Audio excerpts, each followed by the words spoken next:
I speak on the topic, the imperative of integrity, transparency, and trust in leadership. The imperative of integrity, transparency, and trust in leadership. Celebrating the life of W.F. Komoye, the defender of the faith. I congratulate our father upon celebrating his 80th birthday recently, and I congratulate the authors who have taken it upon themselves to document the life of one of the greatest generals the world has ever seen. My relationship with Baba has not been close, but I have been his son. I was a member of the Deeper Life Bible Church from 1979. He used to go to Ayobo when Ayobo was using canopies. And I remained a member of the Deeper Life Church in Lagos and at Ilorin. And always his books, his tapes have formed my spirituality up to today. You have many sons in the diaspora, Baba. We are proud to be your children. Biographies are very important because no matter how cerebral anybody may be, people suffer from amnesia, which is a tendency to forget things and people so soon after they have left the stage.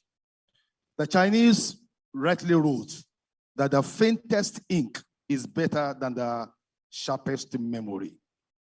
When people die, they die off with all their knowledge, all their wisdom, and that is the calamity we have in Africa. Many of the great people in this country have gone, and gone with them are all their knowledge and all their skills, most of them undocumented. In this climb, not many people celebrate biographies. They help a lot. I was invited to be the speaker when the governor of Oyo State was doing Thanksgiving upon his election. That sermon took place in the church of the president of the Pentecostal Fellowship of Nigeria, Bishop Francis Wale Oke. And my major message to him then was, can you, Your Excellency, go to the bookshop and buy all the books of Chief Obafemi Awolowo? Not less than 15 of those books are available that talks about his life, which stood him out as the greatest president Nigeria never had. A man who touched lives everywhere, a man of excellence, a man of ideas, a man who was a philosopher king, a man who saw ahead, who had television in Ibadan before even the North African countries ever had. He was a man ahead of his time who touched his people. This is the importance of biography. When people are gone, we are still able to learn about their lives. What would the Bible be? What would the church be if not for the biographies of the Bible heroes? We look at their lifestyle, we learn from their mistakes, we learn from their successes, we learn their righteousness and service to God and humanity. Take your mind back to the life history of the patriarchs, Abraham, Isaac, and Jacob. Look at the prophets, Elijah, Elisha, Jeremiah, Nahum, Zechariah, and every one of them, they have their stories to tell, even Jonah. Look at the life of the Lord Jesus Christ and look at the apostles of the Lord Jesus Christ. Is it Apostle Peter? Is it Paul? Is it James? Is it Jude? We all learn from their lives, not just from their teachings. What do you learn from the lives of the martyrs who withstood persecution and at the risk of their lives, like Polycarp, they said, I have served this by God for 80 years. He has done me no wrong. I prefer to die. They were ready to lay their lives down. We learn from their martyrs. We learn from the apologies of the church. Irenaeus, Tertullian, Athanasius, St. Augustine of Hippo. Great men had passed through this Christian journey. We learn from them. We learn from the reformers like Martin Luther, like John Calvin, John Knox, every one of them. These were men who changed society, who changed the kingdom of God. We learn from the lives of missionaries who traveled on this land, who sacrificed their life, came from comfortable Europe and came here and planted the seed of Christianity. They were not charismatics, they were not Pentecostals.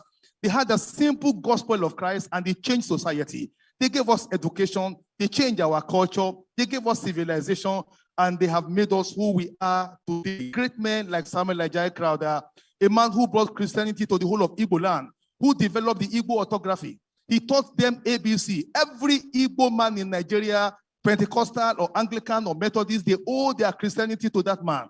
He took Christianity to Onitsha. He was there, planted it there, invited the Roman Catholics to come and join him. He took Christianity to the Niger Delta. All Niger Deltas owe it. This man died uncelebrated. His body lies beside the cathedral at Marina. Nobody knows such a great man has been.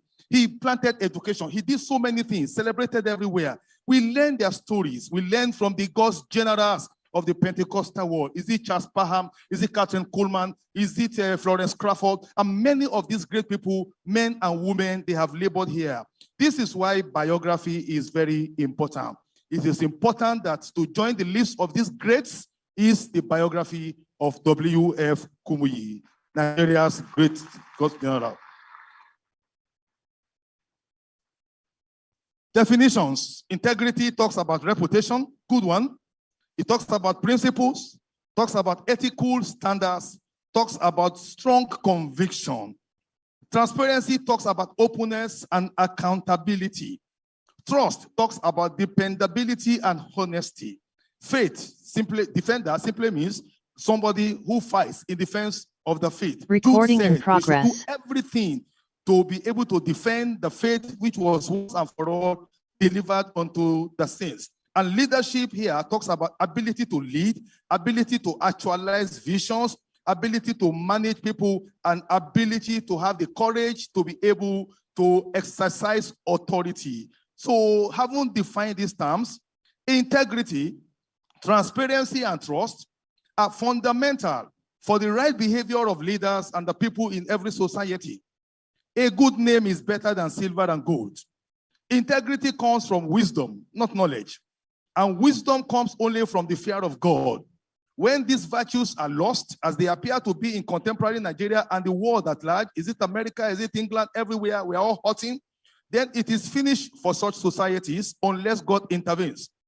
Integrity and trust are solid principles that guide human behavior and ethics. When engineers subject products or projects to the integrity test, what they are saying is they want to confirm the quality of the product, if it can withstand pressure, and if it can withstand and achieve the purpose of creating that product, like a building. Transparency makes the leaders to be responsible and accountable to the public that vote them into power. Openness and accountability are essential for people to have trust in their leaders at all levels. Today, all over the world, and especially in Nigeria, most people have lost faith in their governments and the political leaders at all levels because of massive corruption, insecurity, kidnapping for ransom, massacre of innocent communities, impunity of murderers who have infiltrated the security outfits and surround communities in various parts of the country in the name of herdsmen and bandits, failure of basic infrastructure, devaluation of the Nigerian currency. I just came from the UK last week, and it is very, very surprising that the Nigerian naira is exchanging at the rate of 720 naira to a pound. We had a time when pound sterling was at par with naira. We were stronger than the dollar. I was in this country as a young man when we bought a Volkswagen Beetle for 1,680 naira. Peugeot 504 for less than 6,000 naira. People flew to New York return ticket at the cost of 30 naira. What has happened to the good old days? We will continue to talk about the good old days. May those days come back again in the name of Jesus. We are dealing with massive unemployment of skilled youths. As a vice chancellor, it was very painful that most of the students I graduated were found in the job market. It is just hopeless. There's nowhere, there's no job anywhere. The companies are closing down, and churches who ought to be establishing businesses to employ youths are buying them over and opening more places of worship. Churches everywhere, impact is low upon human behavior. We are having this problem.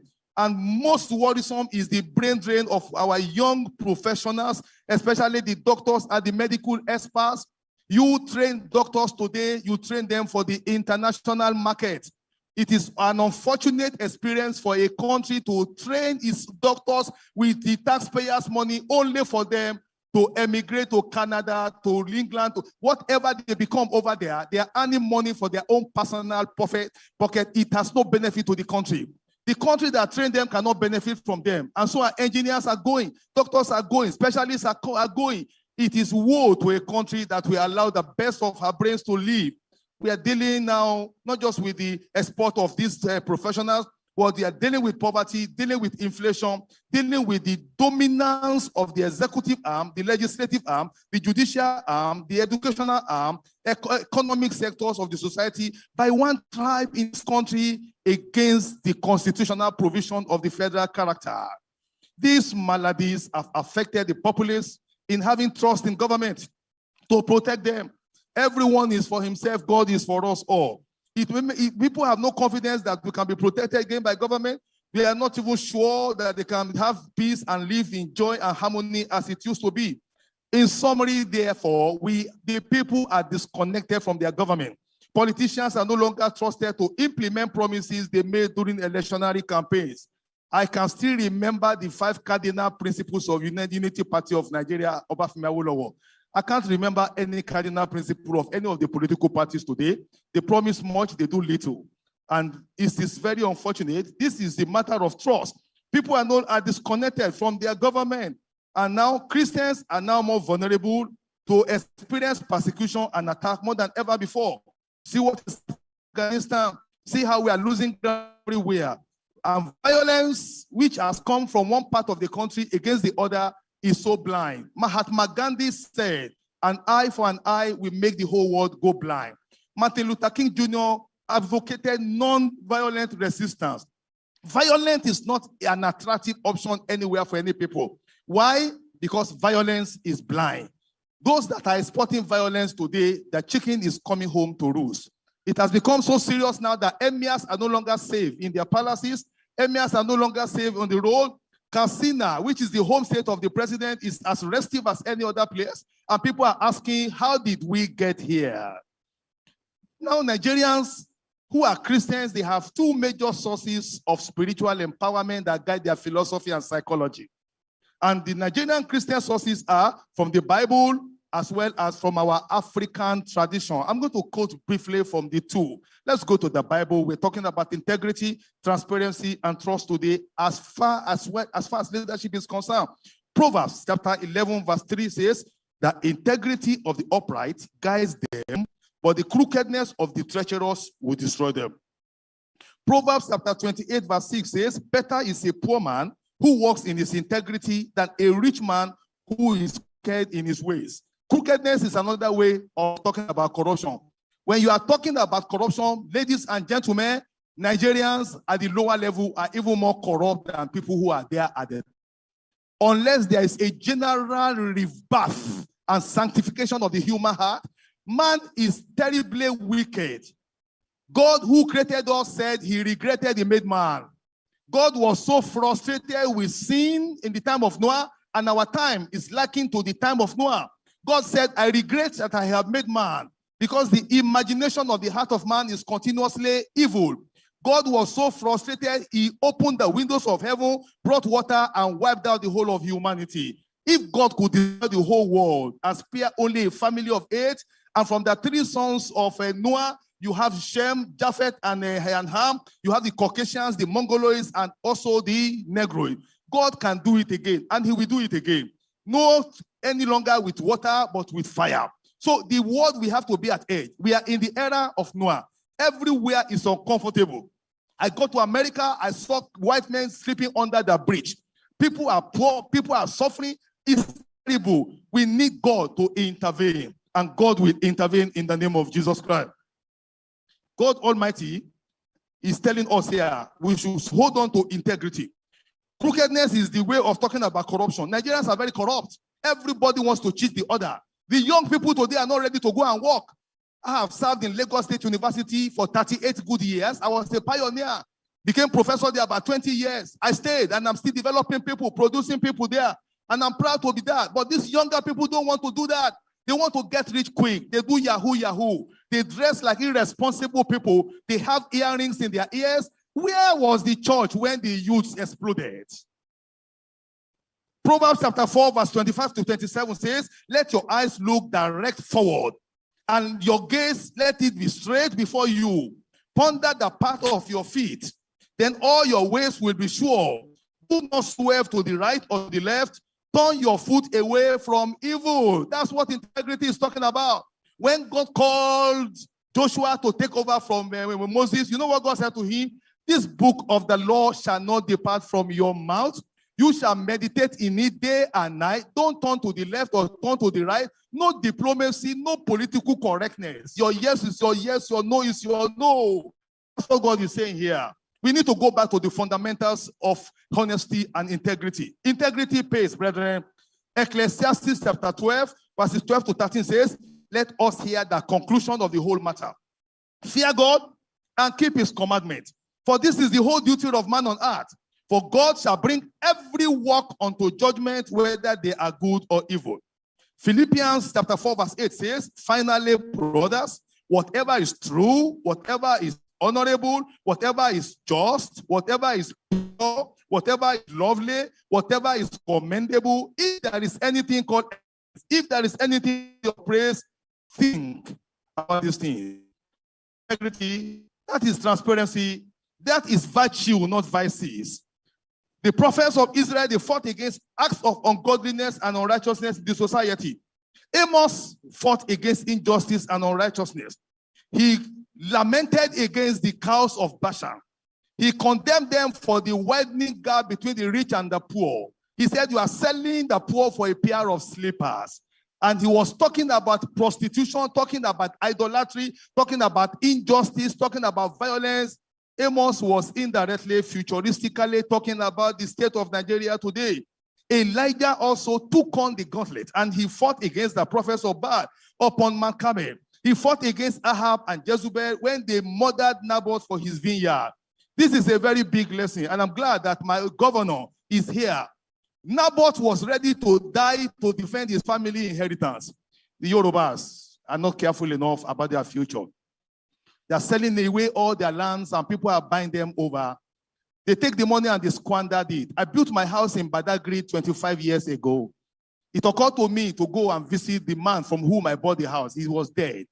And I saw the daughter, they were still living in the same mud house when I bought the land 25 years ago. Their condition didn't change. They've sold their land. They have no inheritance. Their children can no longer even build at home. We are losing our community. Lagos is almost taken. Where are the indigenous people? People who sell their land, they don't think about their future. We have to be wise the way we behave. Don't think about today and forget about the future. We think about the coming generation. That's the same way we have squandered the money of oil. Squandered it. Oil is a depletable resource. It's going to dry up one day. And people who are buying our oil, they are already making electric machine. When oil stops, then that's the only thing holding us together in this country. Because they go to Abuja to share money. When there's no money to share, people will come back to their senses and find a way to survive. This is a big problem. We have to go back. God does not change a system by talking to a crowd. He looks for a man. He looks for a woman. He looks for somebody who is courageous. He looks for somebody who has the fear of God. When Idiagbon came and he brought discipline, everybody queued up. Nigerians are good followers. We only need leaders who will set example. And God will give us leaders who will set examples by the grace of God. Elijah was able to stand against Ahab and Jezebel. He said, how long shall you be swerving between two opinions? If Yahweh is God, serve him. If it is bad, serve him. Let's go to Mount Carmel. The God that brings down fire is going to be our God. You know the rest of the story. Alone, he took on 400 prophets of Baal and defeated them. Where is it in the Bible that one shall chase 1,000 and two shall chase 10,000? We are not weak in the church. In this country, we are not lacking in population. The deeper life can give us many millions. The Anglican church to which I belong claim 18 million. The Roman Catholics even claim they are more than us. How many are the Pentecostals? How many are the Aladura? We have the population to change things. If only we will wake up, we will be able to take our rightful place. Because our God is the King of Kings and he is the Lord of Lords. Politics is nothing other than governing the affairs of this world created by our God. The earth is the Lord and the fullness thereof. When the righteous are in power, the people will rejoice. When the wicked are in power, the people will mourn. Brethren, I am calling upon us today as we celebrate our Father, who is a prophet, to imitate Elijah. He brought fire from heaven. Look at Ezekiel. He also spoke to the church because the church is as corrupt as the society. If we are not even worse, we are supposed to be the light of the world. A city set upon the hill cannot be hidden. He said, let your light so shine that all men may see your good work and glorify your Father who is in heaven. Hear what God said to the church in quote in the Old Testament. Ezekiel chapter 34 verse 2. Son of man, prophesy against the shepherds of Israel. Prophesy and say unto them, thus says the Lord God unto the shepherds. Woe be to the shepherds of Israel that feed themselves. Should they not be feeding the flock? You eat the fat. You clothe yourself with wool. You kill them that are fair, but you do not feed the flock. Those who are diseased, you do not strengthen. Those who need healing, you do not go there to heal them. And you have not bound up those who are brokenhearted. Those who have gone away, you didn't bring them back again. Evangelism is going down. If our evangelism in the north is as strong or was as strong as it ought to be, we won't be facing the kind of problem like this. If God could convert Saul of Tarsus, a persecutor, he could convert any Boko Haram member. We are slacking in our evangelism. We were slacking. We were doing liturgy. We were doing denominational politicking until deeper life came. And God raised a great man among us in a very humble background. Everywhere, on the buses, everywhere, they brought evangelism, brought tracts, and changed the face of spirituality in the world. I wish all other churches are going to emulate them. God says, I am angry with you, shepherds of Israel. God will not hold government responsible. He will not hold the people responsible. He will hold the church responsible because we play a role of guiding them. Nathan could go to King David and say, this is what we have done. This is what God says. The prophets were the ones who were guiding the government. It was Samuel who anointed Saul. It was Samuel who anointed David. We must go back to our prophetic heritage. Brethren, people have demonstrated integrity in the Bible. Look at Joseph, for example. He said to Potiphar, how can I do this against my God and against my master who trusted in me? Integrity. If he had done that, if he had not feared God, he would never have become a prime minister. He would never have become a prime minister. He became a prime minister at the age of 30. He died on the throne at the age of 110. For 80 good years, he was there. Look at Prophet Samuel. Who among our leaders can do what Prophet Samuel did? At the conclusive part of his ministry, hear what he said. Behold, here I am. I am transparent. Witness against me before the Lord and before his anointed. Whose ox have I taken? Whose ass have I taken? Whom have I defrauded? Whom have I oppressed? Or from whose hand have I received a bribe to blinding my eyes? And I will restore it to you. And the people of Israel said, thou hast not defrauded us, you have not oppressed us, neither have you taken anything from any man. And he said, God is witness against you on this particular matter. How many people can come out and say, here I am? Whom have I defrauded? From whom have I taken a bribe? Let's go back to the Bible. Apostle Paul, after his ministry, he said, I have fought a good fight, I have finished my course, and I have kept the faith. Brethren, integrity is a call for us to go back to the biblical standard. Integrity is for us to go back even to our African philosophy. There is one African philosophy I want to remind you of. This was a book published by J.F. Otunjo in 1943. If you went to primary school when it was good, you will have read this. Iṣẹ́ lóògùn ṣẹ́, múra sí iṣẹ́ rẹ ọ̀rẹ́ mi, iṣẹ́ la fi ń dẹni gíga, bí a kò bá rẹ́ni fẹ̀yìntì, bí ọ̀lẹ là ń rí, bí a kò bá rẹ́ni gbẹ́kẹ̀lé, àtẹ̀ramọ́ṣẹ́ ẹni, ìyá rẹ lè lówó lọ́wọ́, bàbá rẹ lè lẹ́sìn lẹ́ẹ̀kan, tí o bá gbójúlé wọn, òtítọ́ ni mo sọ fún ọ, apálára, ìkúnníye kan, báyé fẹ́ ọ lónìí, tí o bá lówó lọ́wọ́, wọ́n á tún fẹ́ ọ lọ́la, àbí kó wà nípò àtàtà, ayé ayé ọ sí tẹ̀ríntẹ̀rín, jẹ́ kí o dẹni tí ń rágó, kó rí bí wọ́n ti ń yímú sí ọ. Ìyà ń bẹ fọ́mọ tí kò gbọ́n, ẹkún ń bẹ fọ́mọ tí ń sá kiri. Má fòwúrọ̀ ṣeré ọ̀rẹ́ mi, múra ṣiṣẹ́, ọjọ́ ń lọ. Please give me 5 more minutes and let me round off this. They learn even from the musicians among us. Look at this song by Ebenezer Obey. Ẹni rí nǹkan he tó fẹ́ kú pẹ̀lú ẹ o, ọwọ́ ẹni tó ti sọnù ńkọ́. Ayé la bá, ayé la ó fi sílẹ̀ sí, dúró náà, wẹ̀yìn rẹ̀ wò, àgbájọ owó mà ní, Wọ́n ló ń gbẹ́rù dórí àwọn ọmọ wa, ẹ má mà jẹ́ kan taraka. Èní la rí o, kò máa ṣẹ̀dá tó mọ̀la, níṣẹ́ láyé yìí ẹ̀dá kan tó lẹ́yìn ni, ká parapọ̀ ká rorí. And so on and so forth. People call us there. The gospel is asking us to evangelize. The gospel is asking us to fight against all the enemies of the cross. The nature of man is fighting against us.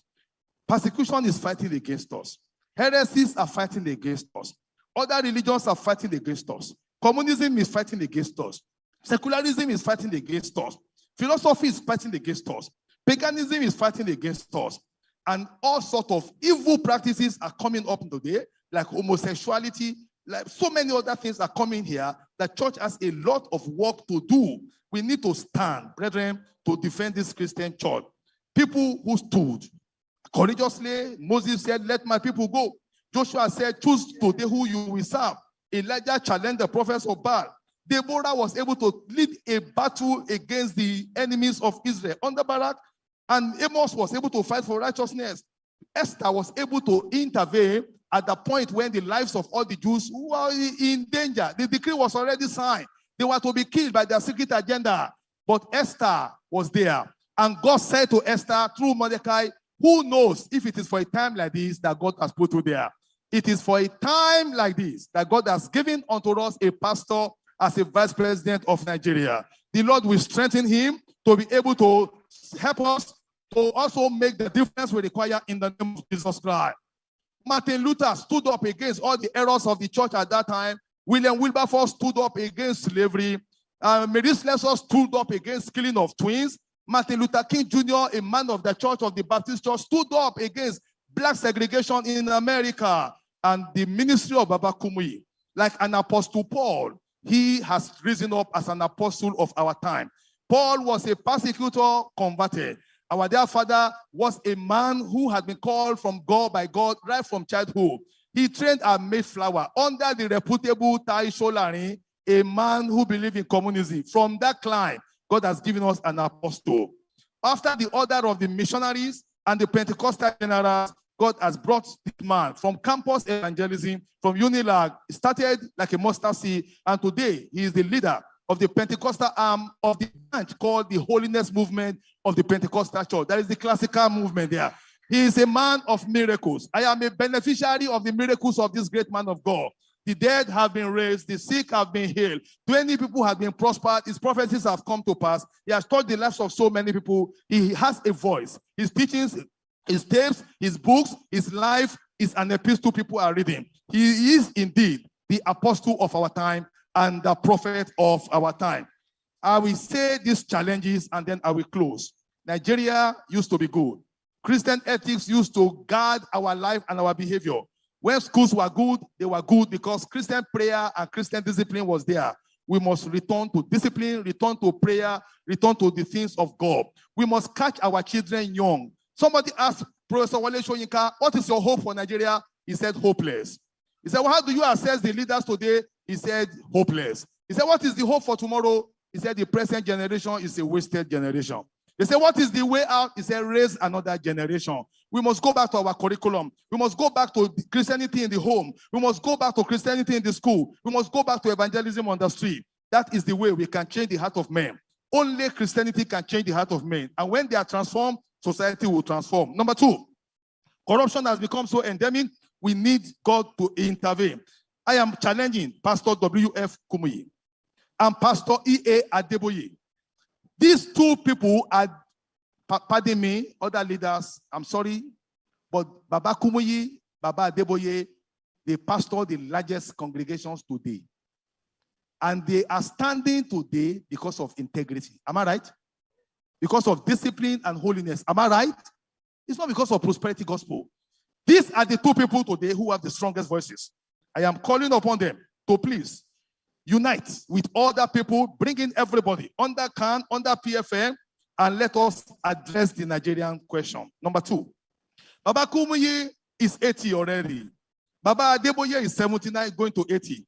God will give them long life. Can I hear amen? But at a point in time, the Lord Almighty will ask them to rest and retire. Where are the Kumuyis and the Adeboyes tomorrow? The question of succession. That is what Baba needs to build up right now. Number 3, church leaders are mandated to be watchmen over the society by blowing their trumpet when problems are happening. It is not enough for us to keep quiet and pastor our churches and have large congregation. When crisis comes, everybody will be a victim. All ministers of God should speak out now. As things are going upside down in Nigeria, you are comfortable here. People are not comfortable in Benue. They are not comfortable in Southern Kaduna. They are not comfortable in other places. All our church leaders must speak out. I look forward to Baba addressing a world press conference. Seated beside him is Baba Adeboye. And let them call people and say enough is enough. They need to lead other people to convene a high-powered meeting with the president. If the vice president is here, representing the highest authority in this country, next only to the president, the federal government is here. Only Baba Kumuyi or Baba Adeboye will have the capacity to bring the federal government to attend a biography launch like this. Let Baba and all other leaders and primates and prelates of the Methodist Church, let them sit down with the government of this country and say, let us sit down at the round table and let us guide you as a prophet. Let's get out of this problem. There's a quagmire. People are hopeless. People can't travel. People are in fear. People are losing faith in God. People are going to other religion. That must not be. Baba, you need to do this for us as a watchman over the society. You need to meet with them. You need to call for a meeting of the states, former past heads of states of this country, call the former judges and let everybody sit down in the legislative arm and let us look at this country and solve the problem. We don't know the answer, but God will reveal to you, Baba, the solution in the name of Jesus Christ. If Baba Kumuyi says, everybody come, I want to meet with you, they will listen to you, sir. Your voice is what we are looking for, and God will help you to be that voice indeed in Jesus' name. Brethren, the church must be the light. We must not do what others do. We must have integrity wherever we are. We are all agents of God. Dear Father, Pastor W.F. Kumuyi, Mama Kumuyi, all our fathers in God, rulers in government, brothers and sisters, ladies and gentlemen, I join you in congratulating our dear father, our dear mentor, on his recent attainment of the age of 80. And we are asking, as God has made him a defender of the Christian faith today, Baba, even at old age, he will be able to rise up and he will be able to take his position again. Not over deeper life, but over the entire body of Christ. Baba, don't forget, God called Moses at the age of 80. Your ministry has just begun. In the name of the Father, name of the Son, and name of the Holy Spirit.